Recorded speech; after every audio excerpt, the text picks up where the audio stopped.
Why only three Star Trek number ones became Enterprise captain? When we think of the USS Enterprise, we think of captains. Kirk, Picard, Pike, Archer, even Burnham, and Seven of Nine in more recent stories. These figures become synonymous with the chair at the center of the bridge. But in Starfleet tradition, there's always a number one, the first officer who is supposed to be next in line, the steady presence behind the captain's daring decisions. Across Star Trek's 6 decades, we've seen dozens of first officers serve aboard Enterprises across timelines, universes, and reboots. And yet, curiously, only three of them have ever gone on to become captain of the Enterprise themselves.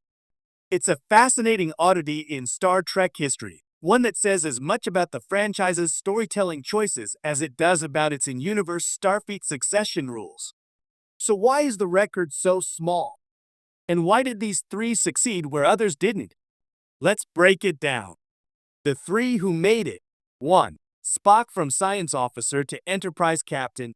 Spock was never officially number one on screen in the original series. He was science officer and second in command, which in effect made him Kirk's first officer. His calm Vulcan logic balanced Kirk's instinct and passion, and the dynamic between them became the foundation of Star Trek's earliest storytelling. But Spock eventually did become Enterprise captain.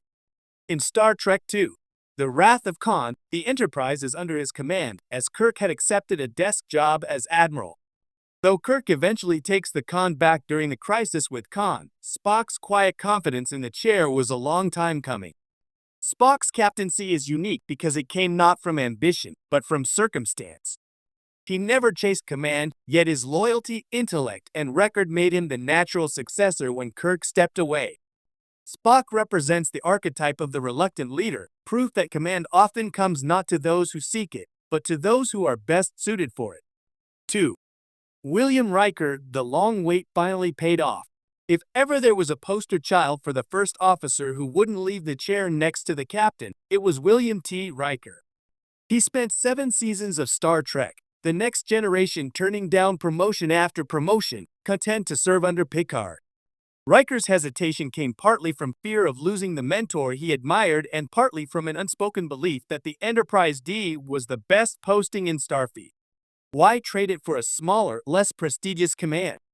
But Riker did eventually sit in the center seat of an Enterprise, though not until the movies. By the end of Star Trek, Nemesis, Riker accepts command of the USS Titan and finally steps out of Picard's shadow. Yet the alternate future shown in Star Trek, Lower Decks, revealed something even more surprising. In some timelines, Riker ends up as captain of the Enterprise E. What's striking about Riker's arc is that it took him nearly 15 years of real-world time and decades in universe to claim the captaincy. He embodies the idea that sometimes a first officer chooses loyalty and patience over ambition, yet destiny still pulls them to command in the end. 3. Michael Burnham, the most unlikely Enterprise captain. The third and perhaps most unexpected first officer to become captain of an Enterprise is Michael Burnham. When she first appeared in Star Trek Discovery, Burnham wasn't even properly recognized as a first officer. Her mutiny against Captain Georgiou in the opening episodes branded her as a traitor, and her Starfleet career seemed over before it truly began. And yet, after 4 seasons of redemption, reinvention, and universe-spanning missions, Burnham rose not just back into Starfleet's good graces, but all the way into the captain's chair of the USS Discovery. Her connection to the Enterprise comes during Discovery's 2nd season, when she briefly serves alongside Christopher Pike and Number 1. In the alternate future glimpses and ongoing Star Trek canon expansions, Burnham is acknowledged as one of the rare first officers who successfully transitions into Enterprise command, a recognition of her resilience and unconventional leadership. Burnham's inclusion in this short list demonstrates how modern Star Trek redefines command, no longer the reward for linear loyalty and steady service, but the result of surviving adversity and proving oneself worthy in unexpected ways. Why so few made it? If only 3 Enterprise first officers rose to captain the same ship, then the natural question is, why didn't the others? The shadow of great captains. One of the clearest answers is simple. Most Starfleet first officers serve under legendary captains. How do you follow Kirk, Picard, or Pike?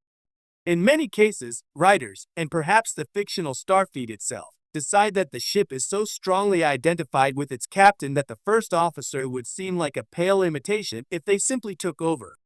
Riker felt this acutely under Picard, and Spock often deferred to Kirk's leadership even when he was more than capable of commanding. Storytelling logic. From a production standpoint, Star Trek thrives on contrast. Each new series has introduced a very different kind of captain, rather than simply promoting a familiar first officer. Instead of giving number 1 Majel Barrett's character in the unaired 1965 pilot her own command, the show reworked the concept into Kirk. Instead of making TNG's next show about Riker, Paramount created Deep Space Nine with Sisko. Instead of elevating Chakotay from Voyager, we got Archer in Enterprise. For the franchise, fresh blood has always been more appealing than logical in-universe succession. The second banana problem, another reason, is character design. First officers are often written as foils for their captains.